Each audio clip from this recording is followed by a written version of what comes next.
Before I start, check out our website at lightoverdarkministry.com for additional content. Videos like this are laid out in blog format, along with specific information on witness doctrine and more on the way. Remember to subscribe and link in the description below. And I thought to myself, like, there's no way that can be true. I'm going to click on this and it's going to prove to me that these people are just lying. It's going to help and build up my trust in the organization again. But of course, it was true. And that's when it's like my heart sank. And it was just like, what am I a part of? Like, am I in a cult?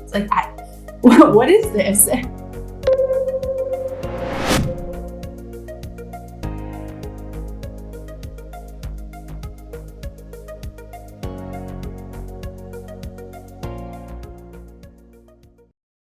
So I'm here with Sam. I haven't heard anything about her story, but she is willing to share it. So, Sam, take it away. Tell everyone who you are and your story.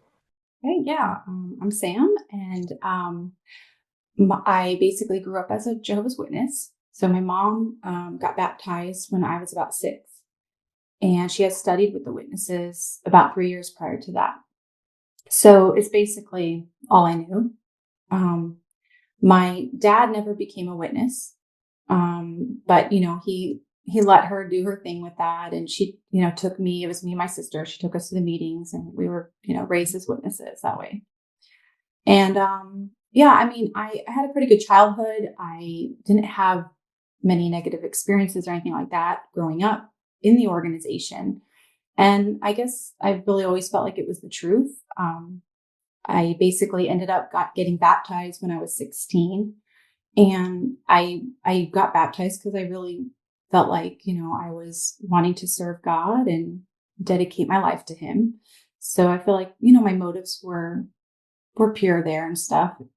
I think there's some peer pressure as a witness always too, with getting baptized. But while that probably existed some, I think it was definitely, I loved God and wanted to do the right thing that way. So, but yeah, I got, really involved. I pioneered, as a young adult. I, ended up getting involved in the American Sign Language group in our area and joined that and eventually became a congregation. So I was very busy with all that. I even went to Dominican Republic a couple times with friends for 2 weeks at a time to do need greater work there and all. And so then I got married, and my husband and I decided after a year of being married that we wanted to serve where the need was great. And so we moved to Ecuador. So we visited there first, and then ended up moving there and lived there for a couple of years. And we did sign language there. We served in a sign language congregation there. It was interesting because there was always something new I'd get involved with, whenever something was new and exciting, it was great. It was like, oh, we're doing God's will, and this is really good. But then over time, things would wear away. That excitement would wear off, and it would feel a little bit kind of empty and lost and all, and looking for something new. And I guess that kind of happened with me in Ecuador. So after a while, I started getting homesick and all, and I wasn't feeling well, so I was having some health issues and stuff. So ultimately we ended up deciding to move back. And, and so when we moved back, my husband was like, I really just want to get something behind me. Cause he was always doing odd jobs before that and stuff. He didn't go to college or anything like that. And, I think he took a class or something. He ended up dropping out of college. So, and, he ended up pioneering, just like me.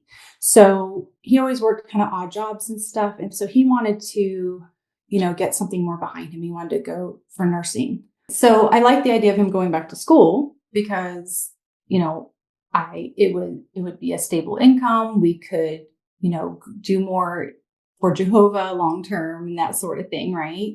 So it was very logical, but at the same time, it was like, am I trusting in Jehovah enough? Like we'll have to stop pioneering and that sort of thing. So I was always thinking about how it looked to others, but also like, is my faith just not strong enough? Like all those kind of things.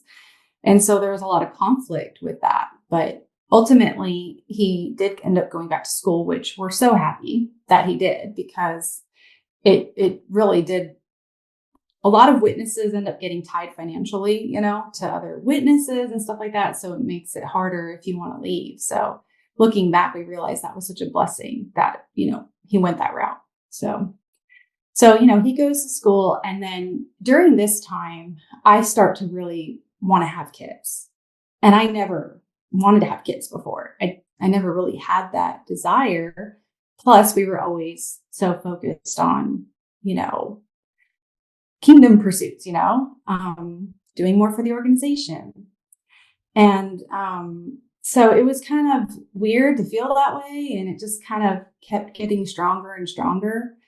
And I talked to Nathan about it. And while he liked the idea too of having kids, it was just that whole mentality of like, well, we could do more for Jehovah if we don't have kids right now, and we can always have kids in the new system. There's always that thinking that some people will say.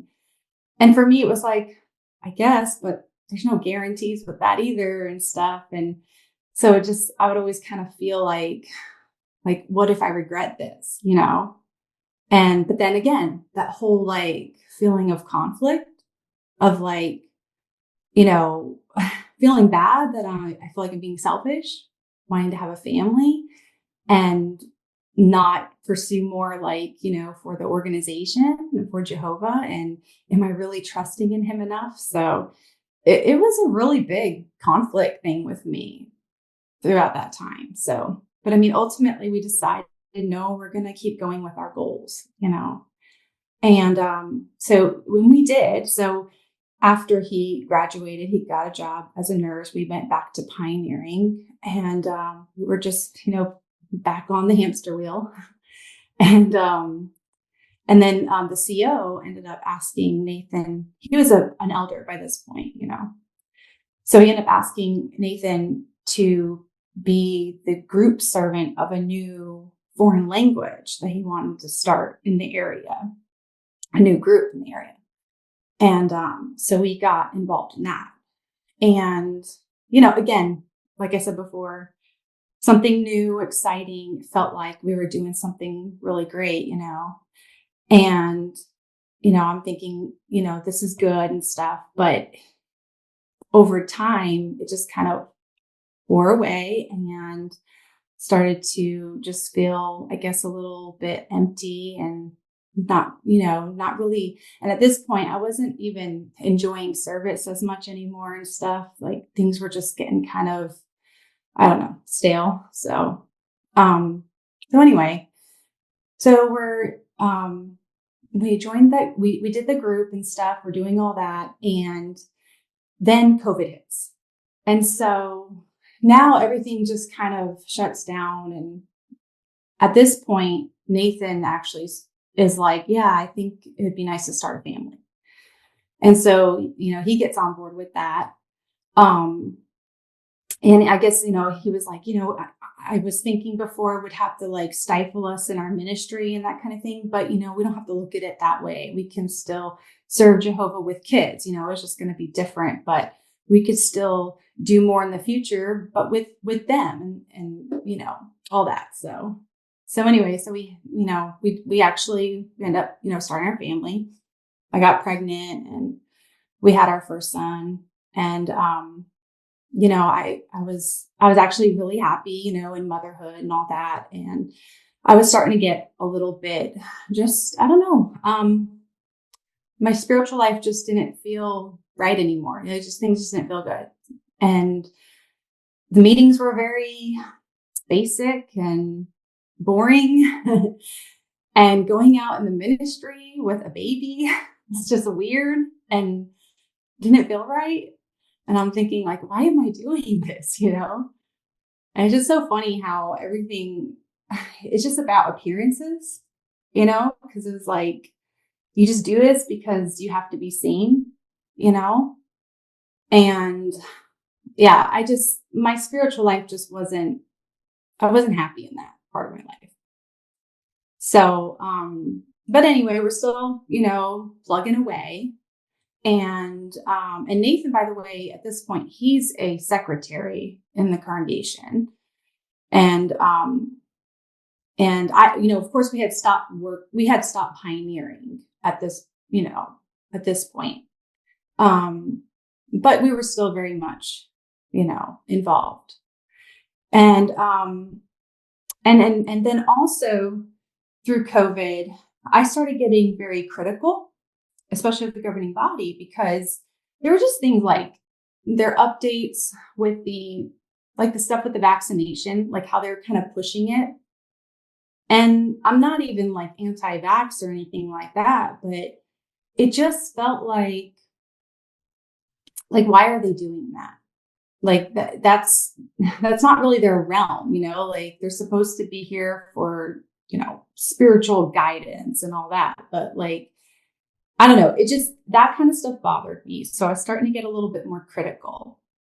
And then there was also that thinking. I remember like some the elders bringing up this point every so often. And it's that like during the Great Tribulation, we might get some, or like the end, we might get some directions that seem unreasonable from a human standpoint, but, that we need to be obedient. And I remember hearing that stressed here and there. And I just felt like, I don't know if I can do it. Like I've got kids now, I don't know if I can, if it seems unreasonable, maybe I won't be able to follow that direction. And it, again, is making me feel like I'm just not trusting enough. I don't trust in God, and I'm not that faithful, like I have these like conflicting feelings. So that was really hard for me. I remember that stuff starting to happen especially during COVID. I remember that like vividly. But yeah, so basically that's going on. And then, so the big crack though in my foundation happened when in February of 2023, we went to a friend's house. The Kobe and his wife invited us over. And the first thing they say is like, "Oh, did you hear the news? Anthony Morris is no longer on the governing body." I was I remember like, that. I was like, "Oh, okay," because I hadn't seen I hadn't seen it. And I was like, okay. And they're like, "Oh, it's probably just that, health issues or something like that." And I wanted to see the announcement myself. So later I went to go look for it. And it wasn't there. And I was just like, it's weird. They said they saw it, So the next day we were with them again and I brought it up and he was like, "Oh yeah, it was right on the website. It was in the news section." And then he tries to pull it up, too on his phone. And, he can't find it either. And I'm just like, at this point, I'm like, that's really weird. Like, why would they take it down? This doesn't make any sense. So I really wanted to see the announcement for myself. So I Googled it. And I guess I was like kind of naive because I didn't really know what to expect. I just thought maybe I'd somehow find the page that way or something, find the announcement that way. And I did, obviously. But it was like all this Exjw stuff that came up. Yeah, you found a lot more than just. Yeah. So I'm like looking and I'm seeing all this like Exjw content. And I'm just like, oh, these are the apostates that we're warned about, right? Like, and so I was really scared, really nervous, and I didn't click on anything. I did see a screenshot of the announcement. So I was able to actually see that it was real, that there was an announcement. But I was too afraid to like click on anything. Also, a lot of it seemed kind of like more like speculative and gossipy. And it's just like, I wasn't interested in that. I really just wanted to know the truth. I just wanted, facts. And so I didn't, and especially out of fear, because there's a lot of fear instilled to witnesses to ever look at anything that is, considered apostate. So I didn't, and I figured, well, maybe they will eventually give, a talk about this. They'll maybe, they'll give there's some sort of reason or whatever. Maybe I'll get more information, if I just give a little bit of time. But of course, nothing. It was just silence, and nobody was even talking about it, and it just continued to bother me. I kept feeling like, is there something they're trying to hide? I don't get this. And so every so often I would look at the headlines of for Anthony Morris as if I don't know. But I never clicked on anything because I was too afraid.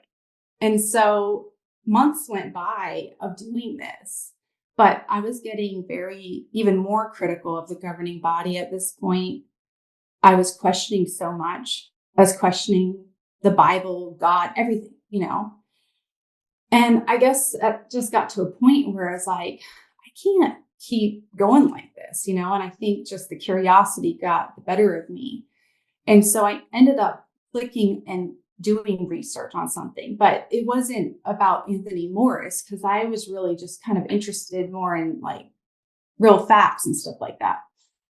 And one of the things I had seen was about the affiliation with the organization with the UN. And I thought to myself, there's no way that can be true. I'm going to click on this and it's going to prove to me that these people are just lying, and it's going to help and, help build up my trust in the organization again. But of course it was true. And that's when it's my heart sank. And it was just what am I a part of? Am I in a cult? What is this? And, yeah, so it was rough. Waking up was a really tough process for me because I was scared. I was very anxious. I feel like I was in a state of panic for a month straight, And so from there, I kind of looked into because that to me was more media, related, not so much apostate. And, I looked, into other media, coverage of witnesses. And there was a lot of legal stuff and CSA cover-ups. That really bothered me a lot, seeing all that. And from there, I wanted to just know truth. And I started with the 1914 doctrine. So that was the next thing that I looked into. Because I felt if 1914 isn't accurate, then it's kind of everything else kind of falls apart, and especially the faithful slave appointment. Yeah. So what did you do? Were you just printing out mountains and mountains of watchtowers? Was it getting into the books, or what? Was there a specific site you were looking at also? What was that process like? So I think one of the early sites I came across was the Berean Pickets, but I didn't do a lot there. It was mostly Googling. With the 1914, when I decided to kind of research that a little bit more, I was trying to see what was out there. And of course, everything was how 607 is not the destruction date of Jerusalem, and it's 587, 586, 587. And it was there's nothing out there. But what I really wanted something that was more scholarly and the actual data. I think I even remember watching Lloyd Evans video of the 1914. And he made some good points, but at the same time, it was well, where's the proof? I just want to see the facts. So that's when I found Para Olaf Johnson's work. And I read the Gentile Times Reconsidered. And it's a pretty hefty read, but it was all the evidence there. That's what I needed. I needed to know for sure, is this true or not? You know what I mean? And so, no, I read that especially, The thing that bothered me the most too with that is that he presented all of his research to the organization and they just kind of dismissed it, and I saw the back and forth of the letters that he wrote, even because he has those, he had those posted, and it just killed me because it was like, there's just so much intellectual dishonesty, and I'm interested in truth, like, so it was obvious to me that they're trying to stick to a doctrine that's not true. They're not interested in truth. And so that just like killed me, and then from there, I ended up reading Crisis of Conscience. And then after that, I just kind of, the floodgates opened. And that's when I just kind of researched and looked into everything, and I'm mostly like just I was mostly listening to like Ex-Jew content at that point. And, just a bunch of stuff online, really.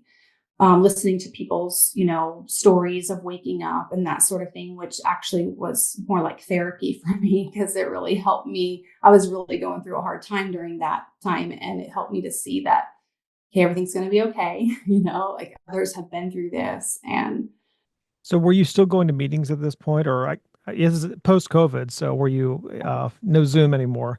Were you still like, hey, I'm making appearances, I'm here, everything,'s fine, yeah, smiley face on, but back something else is going on. right. So, okay. So our wake up process actually was really quick. So it was December of 2023, early-ish December of 2023, that I looked at that UN, the stuff about the UN. And by February 19th, we actually told everybody, that our family and friends, that we were leaving, or, that we weren't going to be going to meetings anymore. Wow. So it was really 2 months total, but actually, like, we were fully woken up before that. I actually have a journal entry of January 27th that said, I can't believe I'm actually leaving the truth. But, once you know the truth about the truth, you can't, what else can you do, And so it was pretty fast. So no, I mean, I remember being at 1 or 2 meetings since, like, when after researching and stuff and kind of waking up at that point, and it felt really weird. And then after that, we were thinking we would end up like fading, but we just couldn't, obviously. So we ultimately just ended up ripping the Band-Aid in February. And yeah, and so for my husband, so I'm the one who first, like, opens this up and does this research, and I can't keep anything in. So I immediately told him, like, when I found out about the UN affiliation, I shared that with him. And both of us were trying to make excuses for it, but I was still very skeptical and questioning, and like, this is weird. And he was like, well, we can trust them, we can trust the organization. And yeah, so anyway, he of course realizes that I'm doing this research, and he's not very happy about it, though. At the same time, I think he had already stepped down as secretary at this point because he was really stressed as an elder. Like, he was not happy serving as an elder at this point. And so he ended up going, after he found out about me doing this, looking into this stuff, he went to 2 brothers on the body, one that he was close to and the Kobe. And he said, look, I want to step down as an elder. My wife's looking at apostate stuff. And they were like, okay, yeah. Because they really trusted us, and so they were actually really good about it. And they were like, okay, yeah.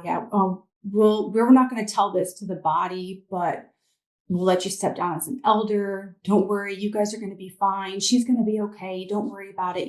We're here to help you guys, that kind of thing. And so, so he does that. Meanwhile, now I'm doing a little more research and I'm starting to really come to terms that it's not the truth, and I'm sharing things as I learn stuff. And I'm probably honestly just bombarding him and sharing way too much at once. And then I showed him in Revelation 7:15, where it says in the Kingdom Interlinear, so the organization's Greek translation of the Bible, the New Testament, where it says that the great crowd is standing in the divine habitation. So in Greek, there's like the two words for temple that are translated as temple. So there's hieron and then naos. And naos always refers to the temple sanctuary. And that's the word there. And that's what they translate it as, the divine habitation. That's where God is. That's right there in the presence of God. And I'm seeing it in their very own Bible. And it's just like, oh my goodness, the great crowd is in heaven. And I show that to Nathan. I'm like, look, the great crowd is in heaven. And he lost it. He got so mad. He was like, how dare you do this to me?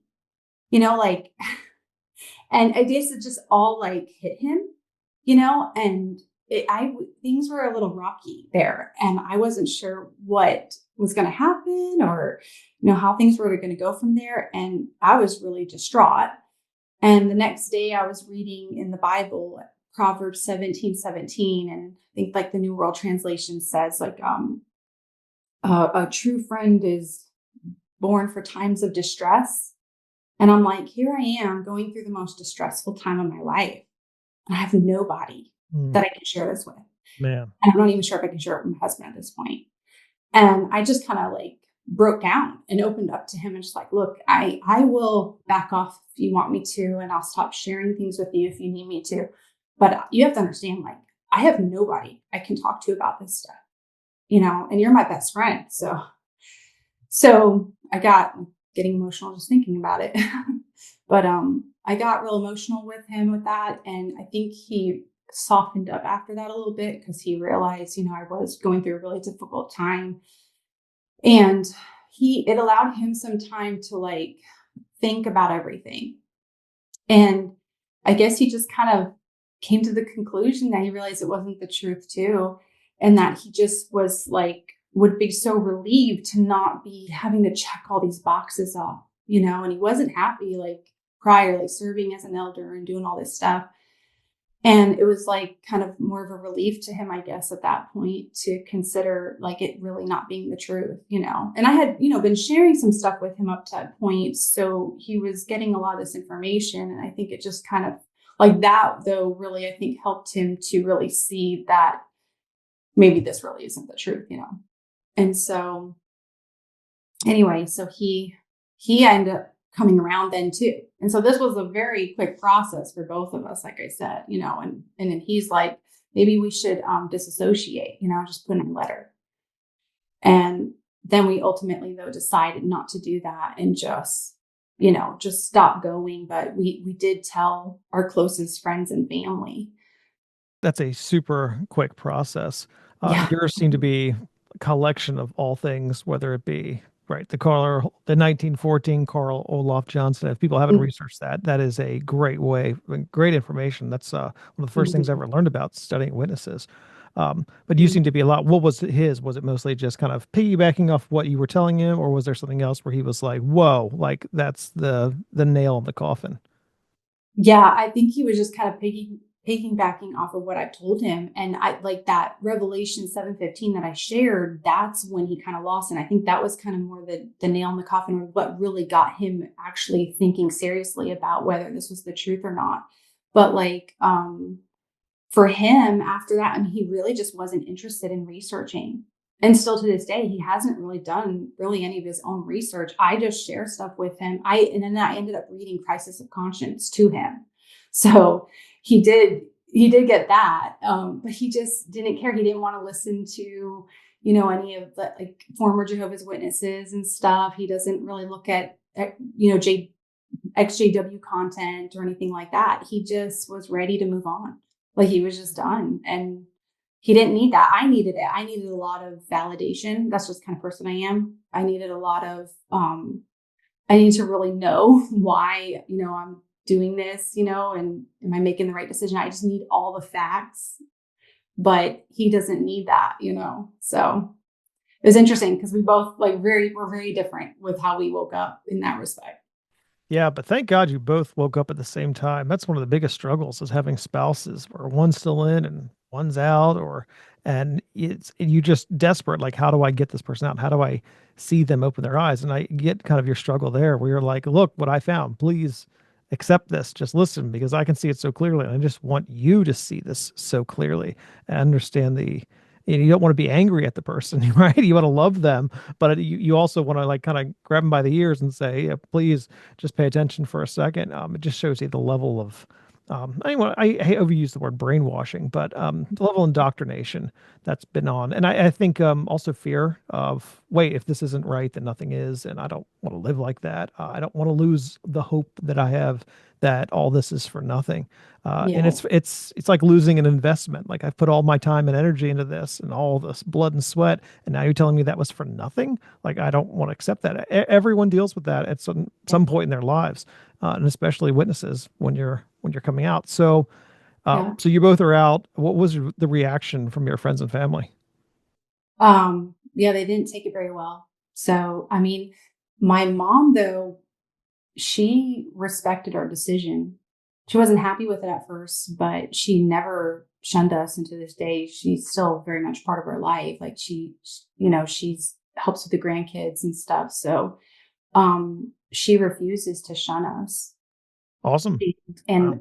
and on top of that, I reconnected with my sister, who I shunned for 17 years because she was disfellowship. And she's great. She was totally understanding and everything. And since then too, my mom has reconnected with her, and Wow. she's still in, but like she's so she hasn't shunned us, but they say they're not shunning us. They're like on Nathan's side of the family, but I mean they're holding us at an arm's length, Yeah. you know. Ah, And I get it. I think about it. If I were in, what would I be doing? And it's probably I'd be acting the same way, you mhm. know. And so I try to have that understanding, but it's hard, because it hurts. It still hurts at the end of the day, So when we told people, I think everyone was pretty shocked because they didn't expect this. Like this happened suddenly. It's not like we were fading out before then and not doing like well spiritually or anything like that. So it came as a pretty big shock. But like we told some of them too, is like, look, we could have just pretended like we were getting spiritually weak, but I just didn't want to do that. I just want to be honest. And, so, but yeah, so they didn't take it too well. And it's our relationships, obviously, it's not the same. We're not, we're being soft shunned by most of Nathan's family. Not all of them. He doesn't have um, some are not witnesses, never got baptized, or have been inactive for many years. So, And have you felt I mean, obviously you've been a witness a while and there was some kind of heavy shunning. Some people have reported that lately it's kind of been softened up a little. I mean, obviously with, hey, it's not disfellowshipping, it's removal now, right? Brand new removal. right. Has that been, you kind of saw that when you were there or are you kind of experiencing it now? Yeah, maybe that is contributing a little to not being so strictly shunned. Um, but yeah, I don't know. I mean, we that happened after we had left. So, like that announcement and change, that all happened after, I Yeah. believe. Yeah, that's right. I mean, it just kind of runs together because they're always changing things Yeah, I so so know. often. So, Exactly. so when you were in, what really convinced you that it was like, hey, this is absolutely the truth. Like everyone else is wrong. Like I know I have it. I guess it's things like the Trinity doctrine. You're convinced that that's a false doctrine and stuff, and so things like that. The brotherhood, the worldwide brotherhood, that's a big one. we always fall back on that. Like, oh, this is the only organization that we have, like this united brotherhood worldwide. We're not going to find that anywhere else, which is just not true at No, all. it's not Like, it's not true. Like I went out of the country recently and I found a church just right on the corner from my hotel. And me and my wife went to church. We didn't plan on it. We were like, look, there's a church. Let's go. And luckily it was in our language, English. And mhm, we had a blast. Like it was incredible. The singing was great and people were meeting people. And I didn't know who these people were, and I didn't know what kind of denomination this was, and yet we still got an incredible church experience, and it was totally normal. And it's like that's worldwide brotherhood.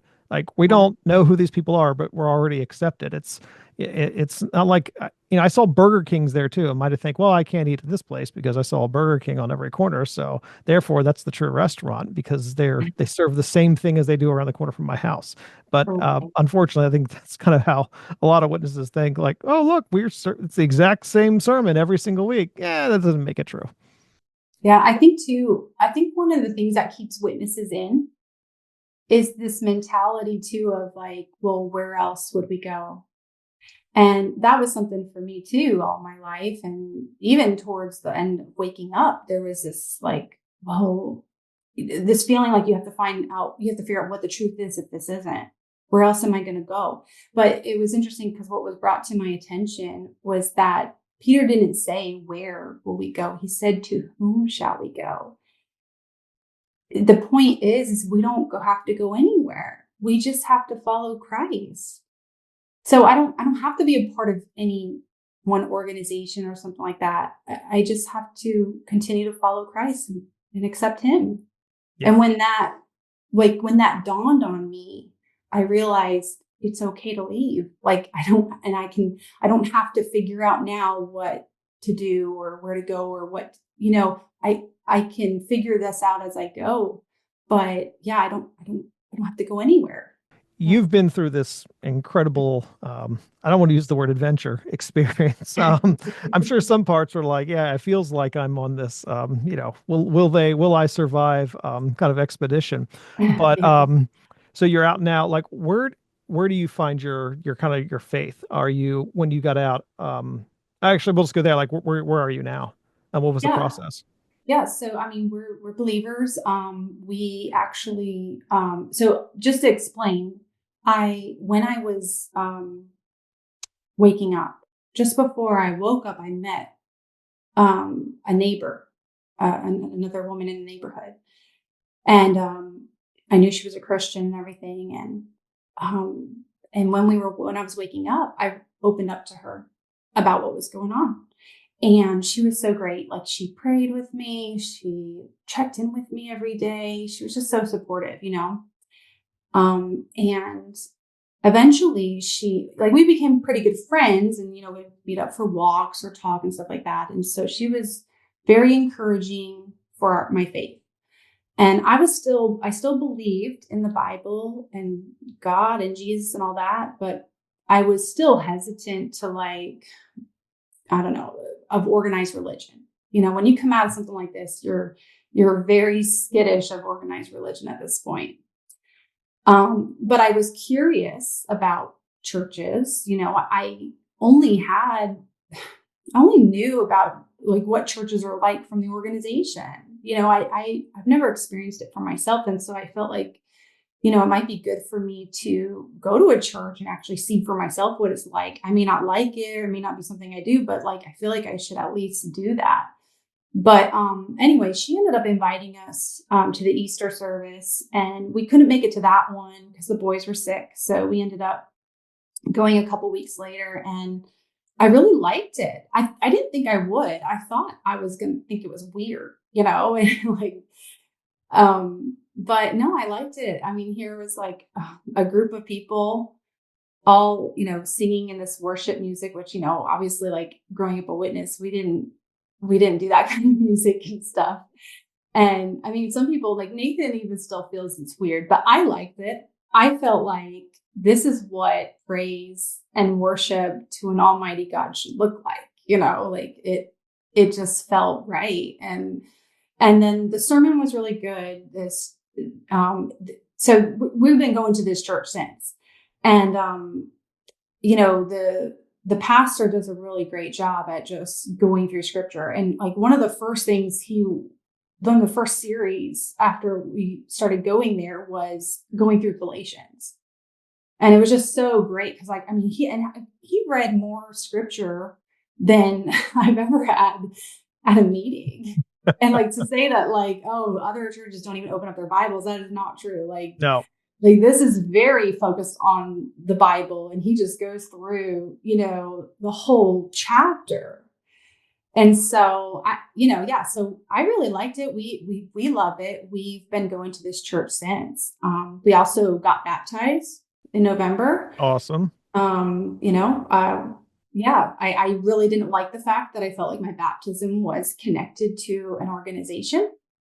And that was really bothering me. And so since I've since, accepted Christ as my savior, I recognize now like what true grace actually is too, and all. Like I have just this actual real understanding now of the gospel.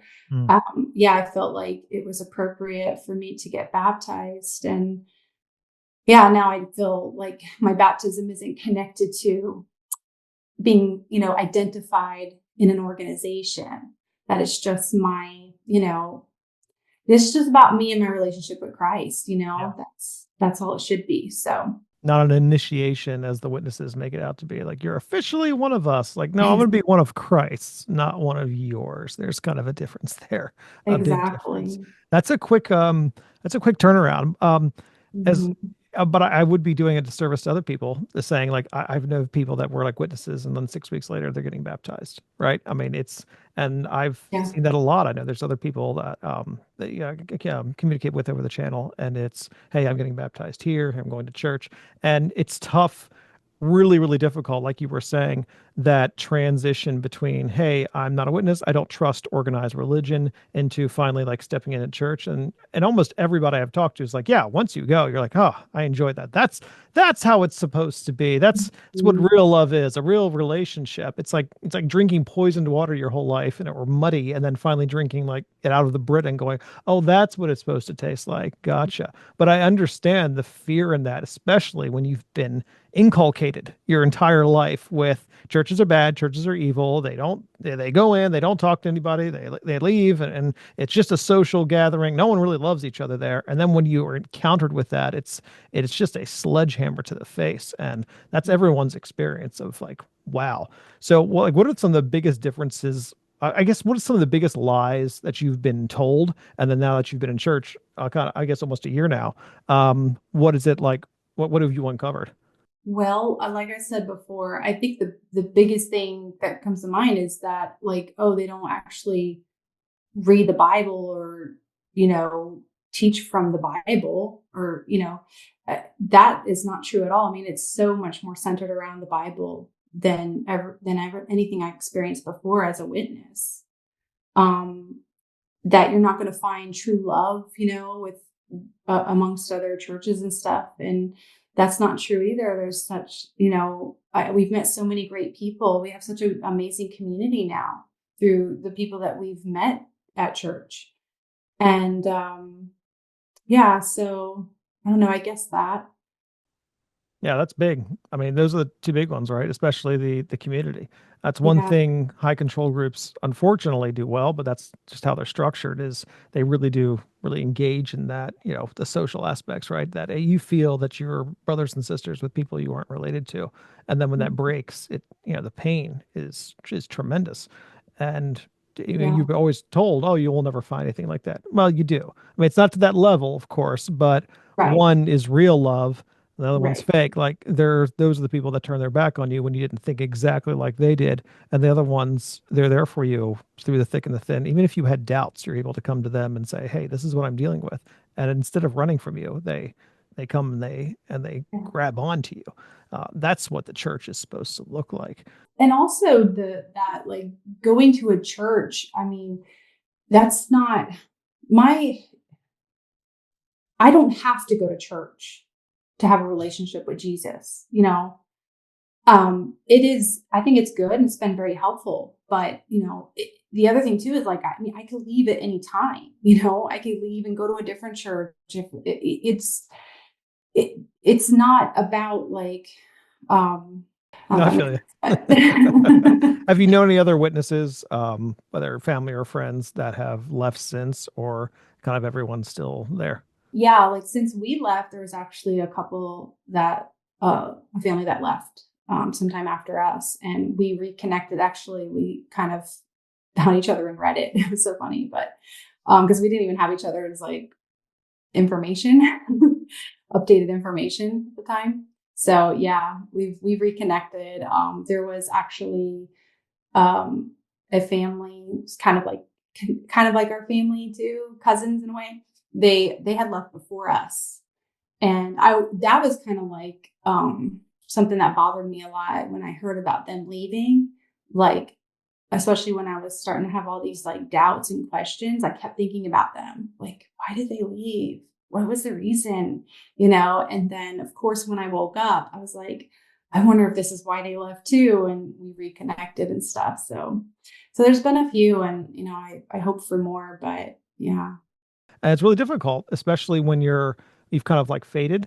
There's always that, hey, how are you feeling with this? Remember the witnesses? Thumbs up, thumbs down. What do we think? Oh, thumbs down. Okay, good. Me too. There's Right. always that caution of, are you in the no? Yes or no? So, but yeah, Exactly. it's tough. And luckily you were public with it, and so everyone's able to like kind of look at you and your family and go, yes, that's a safe place I can latch onto. Hey, we're not witnesses anymore. So Yeah. yeah, there's always got to be somebody like that, and that may be, I mean, that may be you, it may not be, but I always try to tell people, if you can be that beacon of safety and truth that people see, like, hey, I left, I didn't, become barefoot and pregnant, I didn't turn to drugs, I'm not living on a street corner somewhere, or everything that they say will happen when you finally, if you leave. If you can become that person that says, hey, I'm successful, I'm happy, my family's intact, I'm loving God just as much as any other witness is.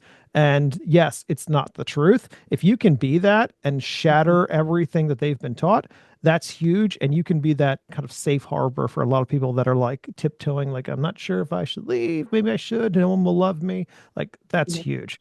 But again, it's difficult. I won't shame anybody for saying, hey, I had to fade and I don't want people to know. Totally get it.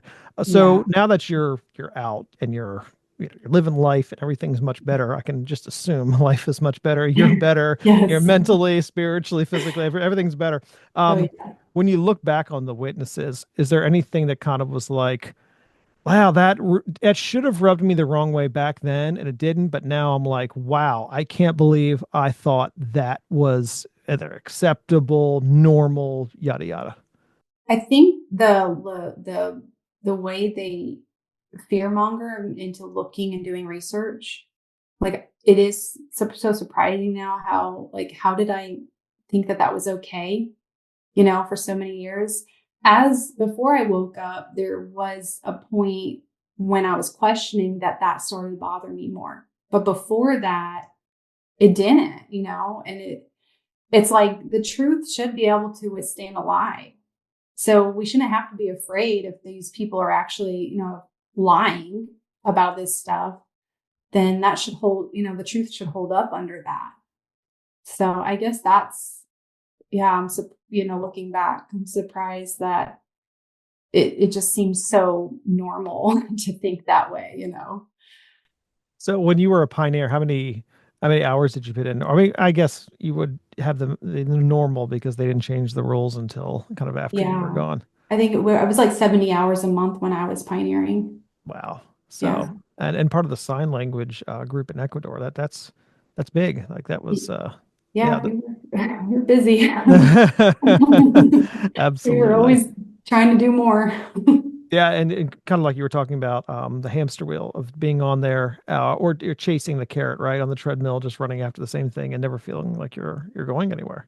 Yeah, that it was crazy how it just never felt that fulfilling. It's supposed to be the best life ever, but it just felt so empty at times. Like what are we actually accomplishing? That's ultimately how I always ended up feeling. Hmm. So Is yeah. that feeling gone now? Oh yeah. Like I mean, now I feel so good in my spiritual life. It's not about checking off boxes and being seen. It's just been, it's so much better, you know, no shame, no guilt attached to it anymore. That being a witness, your whole, your whole life is just, I feel like your whole spiritual life is just based around guilt and shame and obligation, feeling obligated. Yeah. Yeah. And thinking I'm never good enough. Like I'm trying to survive Armageddon. Yeah, Yeah. there's no confidence in it. Yet scripture is clear. We approach the throne of grace to Christ with confidence. Like we know that we have it. That's one of my Yeah. favorite verses in 1 John 5, where it says that you may know you have eternal life. Like this is something Yeah. deep seated in you. And Well, it's, yeah. they even said there was like, I don't know if it was a morning worship or something like that, but I think one of the governing body members or someone was saying how it's as if our names are written in pencil. Mm. And it's just like, that's the mentality, is that you just never know. Are you actually saved? Are you good enough? Like it can be erased at any point, if you're not doing the right thing. And yeah. And now So you have it. And now you're like, yeah, it's in ink. It's not going yeah. anywhere. Like Christ has me. That Yeah. is an incredible feeling once you do get that and realize, oh, it's not because of what I did. It's because of what he did. It's not on my effort. It was on his finished effort, on his finished work. And yeah, recognizing that and really letting it sink into your soul and it's not you telling yourself who you are. It's God telling you who you are. Right. And that's something that I wish everyone could feel. Hence why I have this channel, because I want people to feel that. Yeah. So have you been doing, I know you said you're big into research, like I'm going to assume XJW Reddit and all that other stuff. Still try to give advice to people that are kind of out, or where do you Oh, think you are in this whole like story? Are you like, that's it, this is my story about witnesses and I'm right. done? Or do you want to kind of be like I don't want to say an agent of change, but Yeah. still kind of your own ministry, if you will? I love the idea of being able to help witnesses, like that's really dear to my heart because um it was so traumatic for me waking up, and it can be a very like panic stricken process.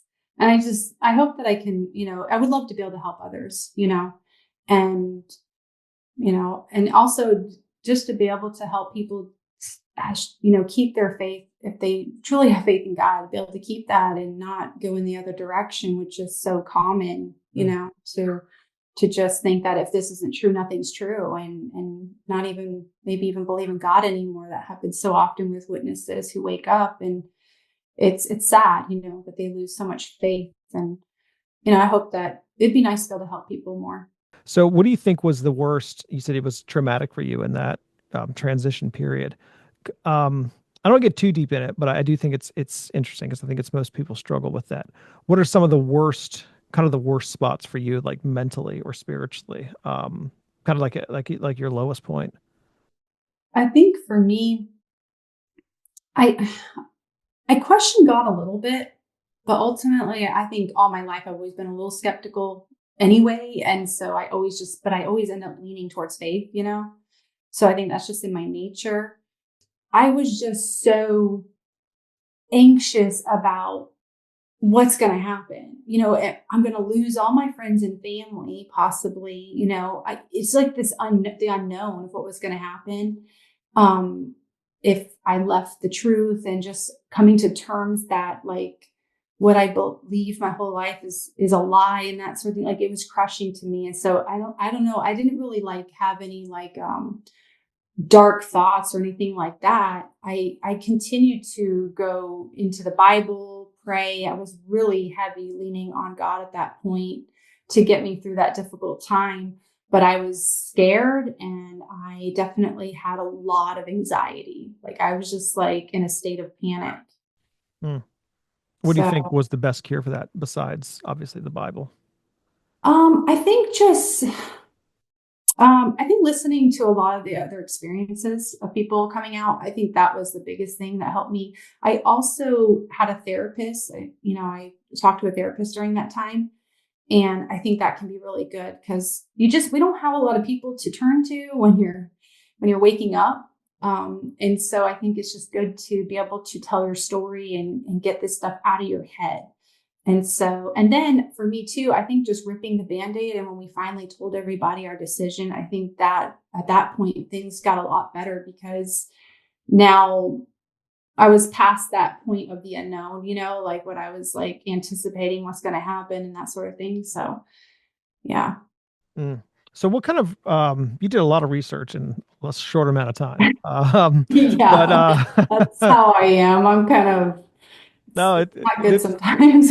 you're not alone in that. It starts that ball rolling and it just becomes an avalanche pretty quick. It's, oh, let me look at this watchtower and all these watchtowers and these books, and it just keeps going. So what was Yes. like the best kind of research or resource that you found? Was it just like you were saying, people's stories, or was it certain books or websites, or what do you got? Yeah, so like I mean, I mentioned I think that the Gentile Times Reconsidered and Crisis of Conscience were really good reads that I recommend everybody reading if they can. I think JW Facts does a really good job too at just giving you all the facts, and that's a really good resource. And I mean, your channel is great too. Once I found your channel, I was been binging that, and your channel really helps to dismantle all the false doctrine and stuff and I say this all the time, like when people leave, and I don't care if you left 20 years ago, you've got to do that because if you don't, you're hanging on to all this possible false doctrine and stuff that maybe you're still thinking is truth and it's not. And you're still being controlled to some degree, by the organization from that. So I think it's really important for people to do this type of research and know what true Christianity actually teaches, whether you're going to believe that or not, but at least get that separated from, the Watchtower doctrine and know the difference. So what advice, I mean, you kind of given some just now, but what other Mhm. advice would you give to people that are in that leaving period, or maybe they've got one foot out, maybe a toe out, or, they've got only have a toe in, but are in that process? What would you say? I guess one of the things that I will say is that um, there was a quote that I read in a Brene Brown book, actually, and it was the opposite of faith isn't doubt, it's certainty. And when I read that, it really touched me because it's like, that's so true. I can't be certain and have faith at the same time, like that's the whole point of faith. It's like you just believe, you can't have 100% certainty. You can have evidence and good reasons, but you're not necessarily going to have 100% certainty. But I can still have doubts. And I think that's the thing is like, we're all going to have, we will have doubts, it's probably the sign of a good thing that you're thinking you're skeptical and stuff. And that's a good quality to have, but don't let that ruin faith for you, So like, choose what you're going to believe, try and figure that out, and then embrace the doubts, and then just let go of the need to have certainty. So what was like last couple words here as we wrap up, that you would say to people, to friends, family, just, if Sam had to blast it out to the world, what would she say? Um, Everything's going to be okay. I That's needed great. someone to tell me that when I was going through this process. But don't be afraid to research. Just, yeah,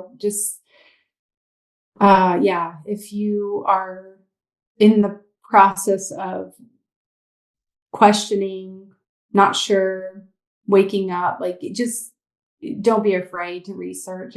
There's a lot of fear that's instilled in us as witnesses, but the more information you have, the better you're going to be able to make the right decision, going forward. So, um, yeah, I don't know, I guess.